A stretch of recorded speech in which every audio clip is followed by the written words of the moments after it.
Oi pessoal, tudo bom com vocês? Eu sou a Tainá Salomás, estou trazendo para vocês mais um vídeo. E se vocês gostarem, se inscrevam no canal, comentem aqui embaixo de vídeos que eu vou estar sempre de olho. Deixem muito like para eu saber se vocês realmente estão a gostar aqui dos vídeos desse canal, de meu Deus. E o quadro de hoje, que eu estou a estrear hoje, é um quadro que é um tipo de vídeo que eu sempre quis fazer, que é um conteúdo que ligasse o meu canal ao curso que eu estou a fazer, que é o meu curso dos sonhos e que eu amo muito. Então eu sempre quis encontrar uma forma de fazer isso. Eu amo explicar, então não há uma forma melhor de ligar um ao outro, o meu canal ao meu curso, que não seja essa de explicar.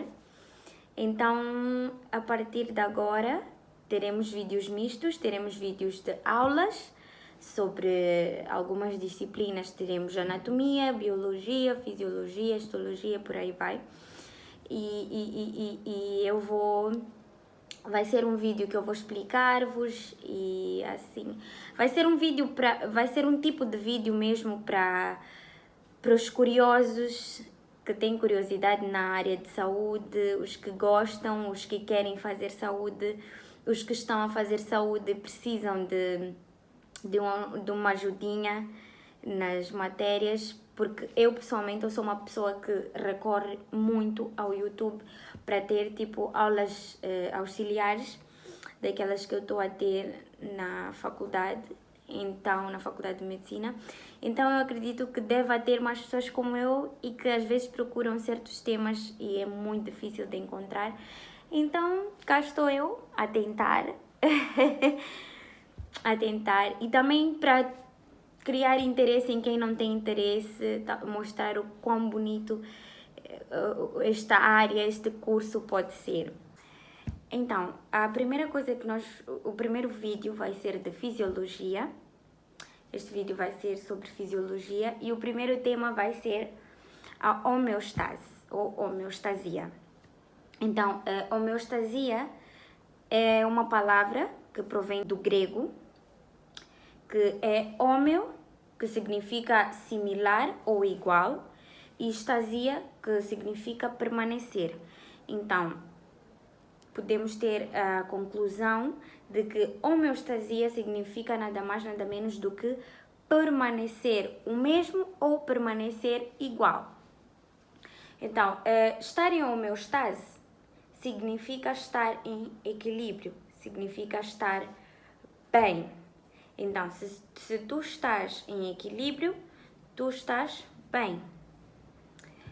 E em fisiologia, estar em equilíbrio, estar em homeostase, significa ter saúde. Significa que tu estás a manter um equilíbrio dentro do teu organismo. Então, de uma forma geral, a homeostasia é uma característica fundamental de todos os seres vivos, porque todo o ser vivo, para se designar vivo, ele tem de estar em equilíbrio. O seu organismo tem de estar em equilíbrio. Então, isso nos leva a perceber que o nosso organismo, a cada segundo, está a travar lutas constantes para nos manter em equilíbrio, que esse equilíbrio vai nos levar à vida. A segunda característica é exatamente o equilíbrio. Então, se uma parte do nosso corpo ou se uma célula nossa entra em estado de desequilíbrio ou não está em homeostase, automaticamente nós entramos no estado de doença. Basicamente, nós podemos entrar, o nosso corpo entra em colapso. E a terceira característica da homeostase é que a homeostase também pode ser designada como saúde em dia. Lembrando que estamos a falar em fisiologia do corpo, do nosso corpo, de nós humanos. Então, estar em homeostasia significa, ou em homeostase, significa estar com a saúde em dia. Então, se alguém chegar para ti e perguntar: olá, tudo bem? Como é que tu estás? Tu vais dizer, eu estou em homeostase. Porque tu estás bem. E se tu perguntares para uma pessoa, oh, como é que estás? Ela falar, eu estou bem. E tu vais dizer, uau, então tu estás em homeostase. Fico muito feliz. Porque homeostase é estar bem.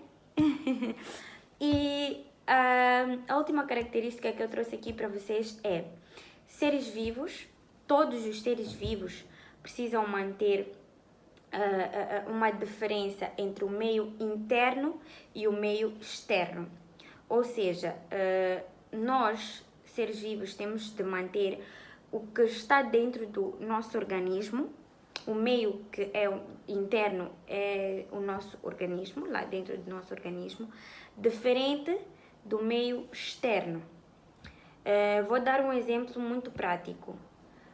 Aqui em Moçambique, nós temos a Zambésia, e a Zambésia tem a cidade de Mucuba ou de Climane, que faz muito calor, muito calor.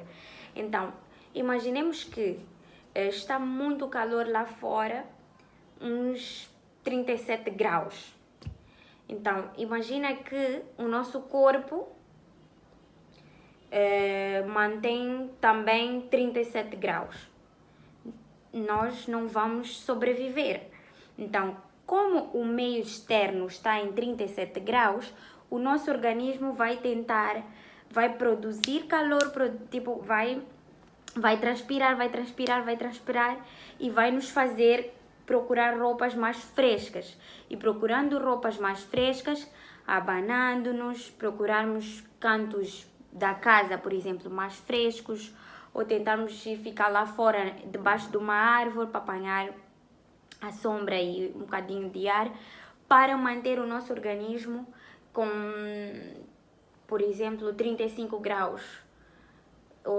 Sim, 35 graus. Porquê? Porque se nós tivermos 37 graus e o meio externo tiver 37 graus, nós vamos queimar com febres. Então, por isso que o nosso corpo tende a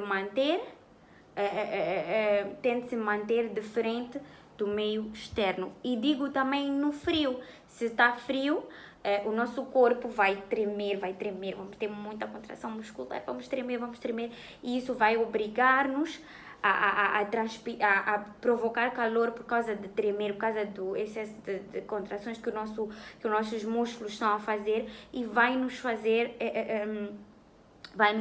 provocar calor, e também vai fazer com que o nosso corpo procure roupas mais quentes para nos aliviar do frio que estamos a sentir, e automaticamente, se lá fora estão 17 graus, nosso corpo vai se manter agasalhado e nós vamos estar, com outra temperatura que não vai ser fria. Nosso corpo vai se manter quente. Então, é mais ou menos isso. Por isso que todos os seres vivos mantêm o seu meio interno diferente do meio externo. Então, recapitulando. Estar em homeostase ou homeostasia significa permanecer o mesmo. E permanecer o mesmo também significa, lembrando que estamos a falar no sentido fisiológico, da fisiologia do nosso corpo. Então, permanecer o mesmo significa estar em equilíbrio. Estar em equilíbrio significa que se nós estamos em equilíbrio, significa que nós estamos bem. Se nós estamos bem, significa que nós temos saúde. E se nós temos saúde, significa que nós estamos vivos, ok? Então, da mesma forma, se nós não estamos em homeostase, se o nosso corpo não está em homeostase, significa que nós não permanecemos o mesmo, nós sofremos uma mudança. E se nós sofremos uma mudança, significa que nós não estamos, nesse caso a mudança é negativa, nós não estamos em equilíbrio, e se nós não estamos em equilíbrio, nós não estamos bem. E se nós não estamos bem, nós estamos doentes. E se nós estamos doentes, nós estamos mais próximos da morte. Então, a doença, na definição da OMS, a doença não significa necessariamente a ausência de dor, mas sim a falta do bem-estar físico, social e mental. Então, se não estás bem fisicamente, socialmente e emocionalmente, tu estás doente. Então, essa basicamente é uma explicação do que significa doença, do que é uma doença, do que é estar doente. Ok, vocês vão dizer, tá bem, Tainara, nós já percebemos o que é a homeostasia ou a homeostase, que é estar em equilíbrio para ter saúde, para estarmos vivos, papapá, e que nada mais é do que o nosso corpo funcionar como ele tem de funcionar. Então, o que faz essa homeostase ou essa homeostasia se manter? O que mantém a homeostasia? Então, o que mantém a homeostasia nada mais nada menos do que o nosso sistema nervoso e o nosso sistema endócrino.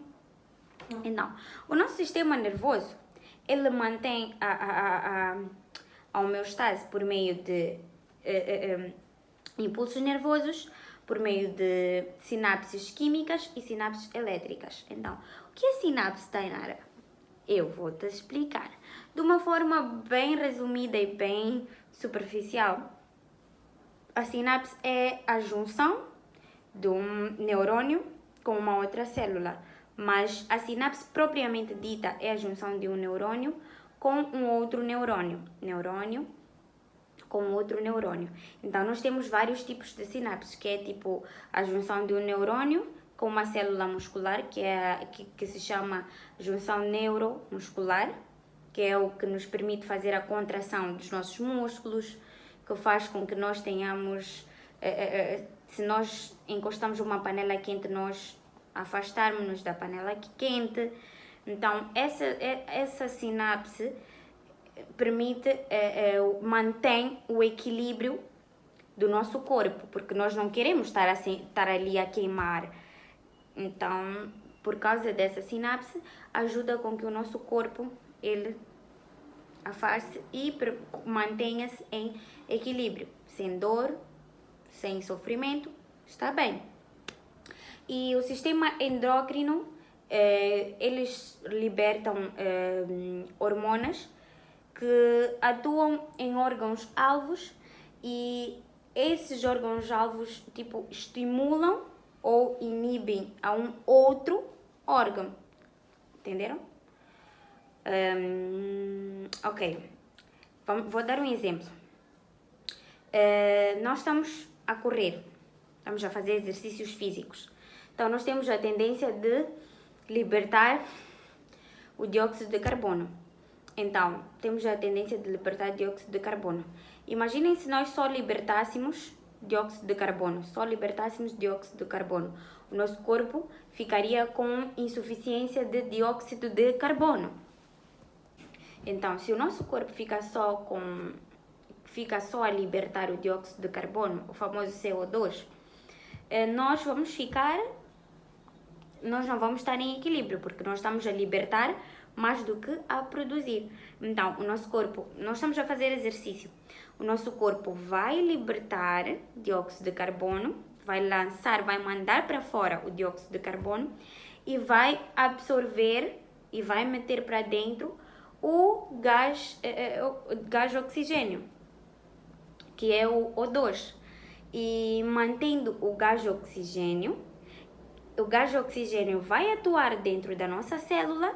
E dentro da nossa célula, a nossa célula junto com a nossa mitocôndria vai fazer a produção de ATP, que é energia. Então, nós vamos estar a fazer exercício, vamos libertar dióxido de carbono, vamos ingerir gás de oxigênio e estamos a perder energia, mas ao mesmo tempo o nosso corpo está a produzir energia a partir do O2 que tem, ou seja, nós estamos a libertar dióxido de carbono e estamos a perder a nossa energia, estamos a ficar cansados, mas ao mesmo tempo estamos a meter o gás de oxigênio e estamos a produzir energia que nós estamos a gastar e assim vai manter o equilíbrio e nós vamos conseguir nos manter por mais um tempinho ali a fazer o nosso exercício.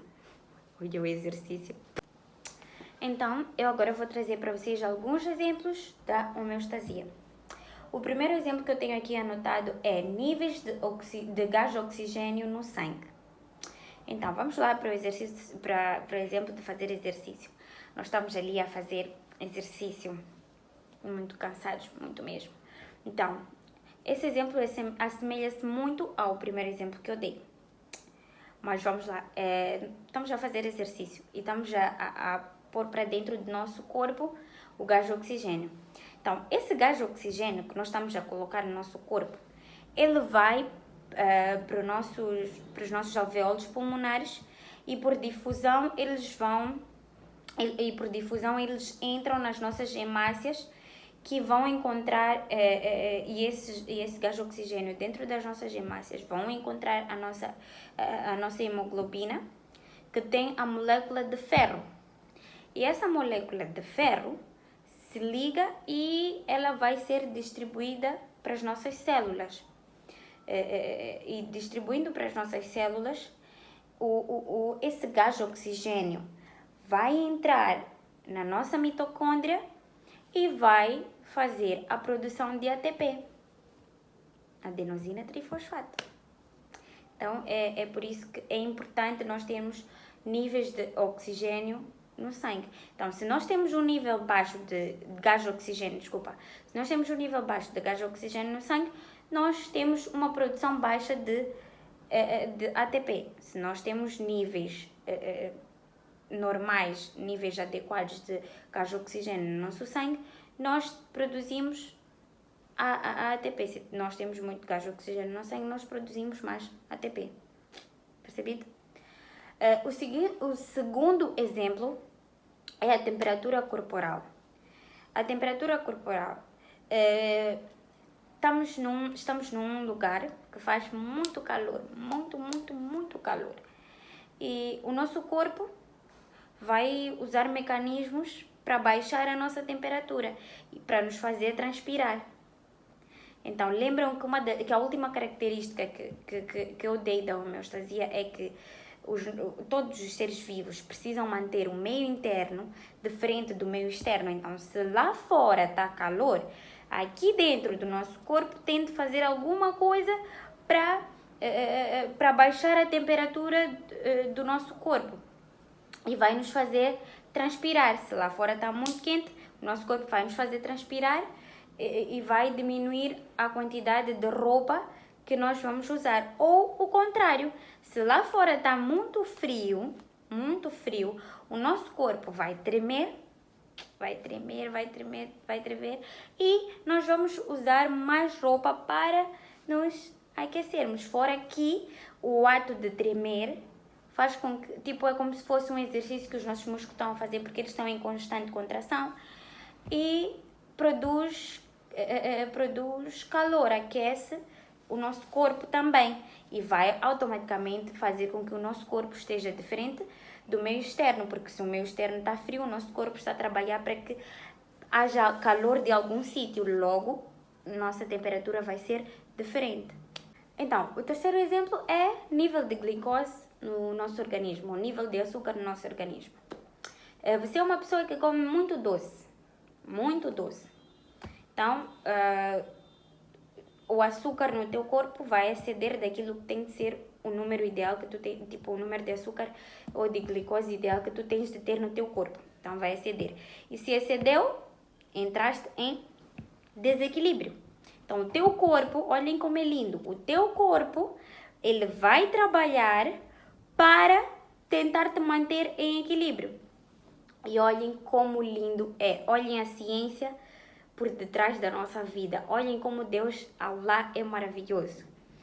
Assim que o teu corpo exceder um nível de glicose ou de açúcar no teu organismo, o teu pâncreas vai ativar o botão de pânico. Alerta, perigo. Alerta, perigo. Alerta, perigo. E automaticamente o teu pâncreas vai começar a produzir insulina.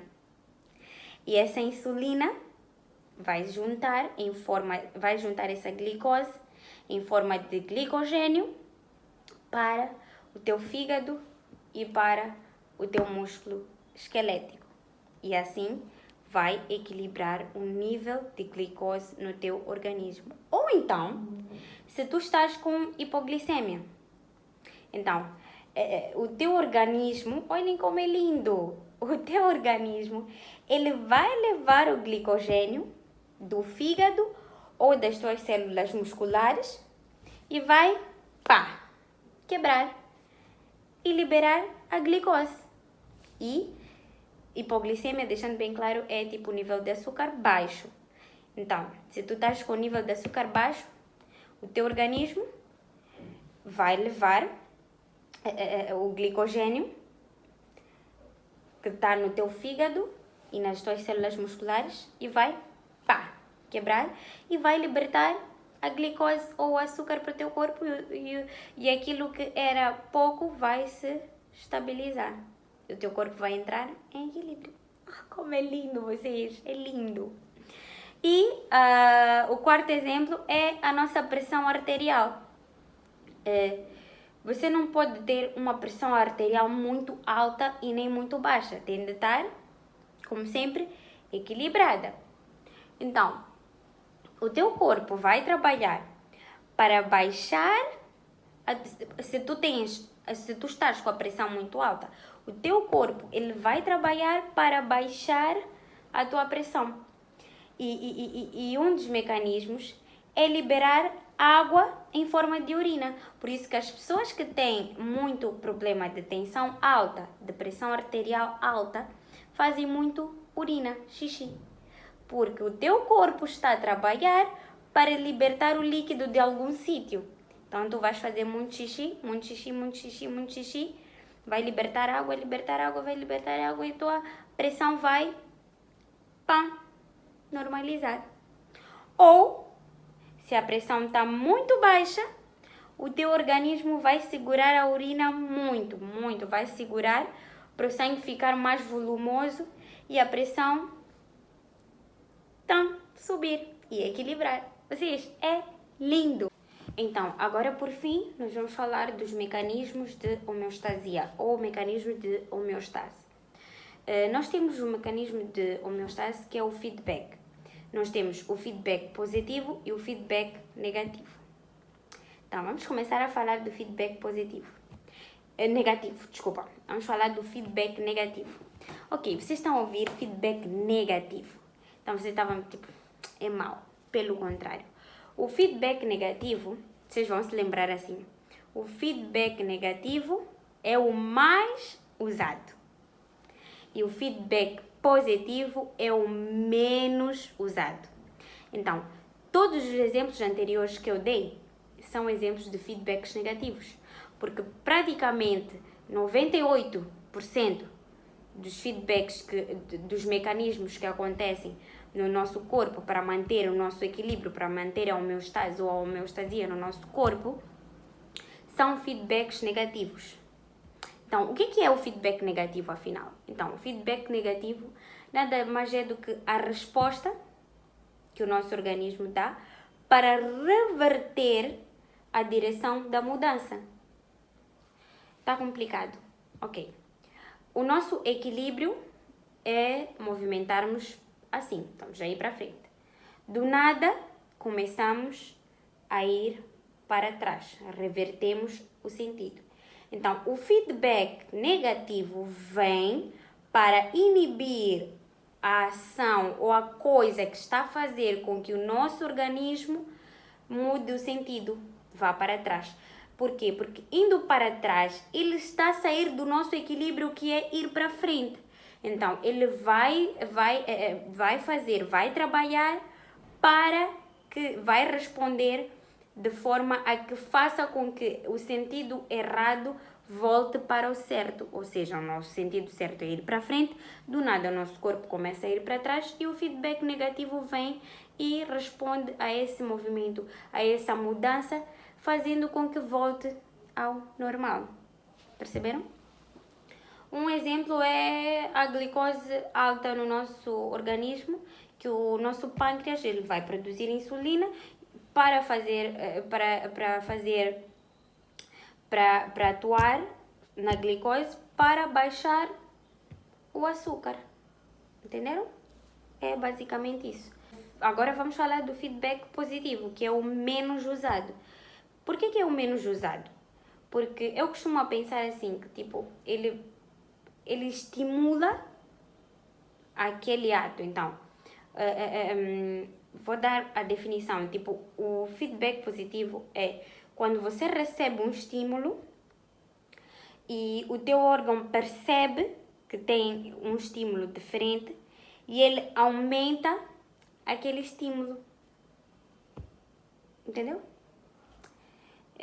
Ok, vamos. O nosso equilíbrio é ir para frente. É ir para frente, ir para frente, ir para frente. Então, do nada, começamos a ir para trás. Então, o feedback positivo, ele quando percebe que nós estamos a ir para trás, ele continua a estimular para ir para trás. Estimula as nossas mãos para continuarem a ir para trás. E a nossa mão vai para trás e a nossa mão percebe que está no sentido errado. E o feedback positivo vai dizer, não, continua a ir para trás. Esse é o feedback positivo. E é muito perigoso. Muito perigoso. O exemplo clássico do feedback positivo é a coagulação de sangue. Mas para vocês perceberem bem, eu vou usar o exemplo que eu percebi, que é o trabalho de parto. O trabalho de parto é um exemplo perfeito para o feedback positivo. Por quê? Quando a mulher entra em trabalho de parto, ela recebe a primeira contração. Então, o corpo percebe-se que esta mulher grávida está a começar o trabalho de parto, está a receber uma contração. Primeiro começa, por exemplo, uma contração de 20 em 20 minutos. Recebeu às 9 horas e ponto. Então, 9h20, teu corpo vai estimular e vem, uma outra contração. E assim sucessivamente, ele vai estimulando o teu corpo, vai estimular a produção de hormônios que atuam no órgão para produzir mais contração. Isso de 20 em 20 minutos. Depois, ele vê que, enfim, o teu corpo percebe que eu preciso dessa contração para fazer a dilatação para o bebê poder sair. Então, ele vai produzir mais hormônios e vão atuar ainda mais no teu órgão para fazer mais contrações e vai reduzir o intervalo das tuas contrações. Vão passar de 10 em 10 minutos. E esse ciclo vai até a mulher chegar na dilatação. Então, esse é um exemplo de feedback positivo. E chegados aqui, como dizia o meu docente de bioquímica, chegados aqui, espero que vocês não tenham dúvidas. Se vocês tiverem dúvidas, podem deixar aqui nos comentários que eu vou tentar responder um por um. E se vocês forem a ver, eu respondo todos os comentários de vocês. Então é isso. Eu espero que vocês tenham gostado desta aula. Eu espero que eu tenha falado as coisas certas e vos explicado de uma forma que vocês tenham percebido. Eu espero que vocês gostem e que vocês percebam um bocadinho sobre. E deixem aqui nos comentários qual é a disciplina, qual é a cadeira, qual é o tema que vocês querem que eu traga para vocês. Um beijo, até o próximo vídeo e tchau!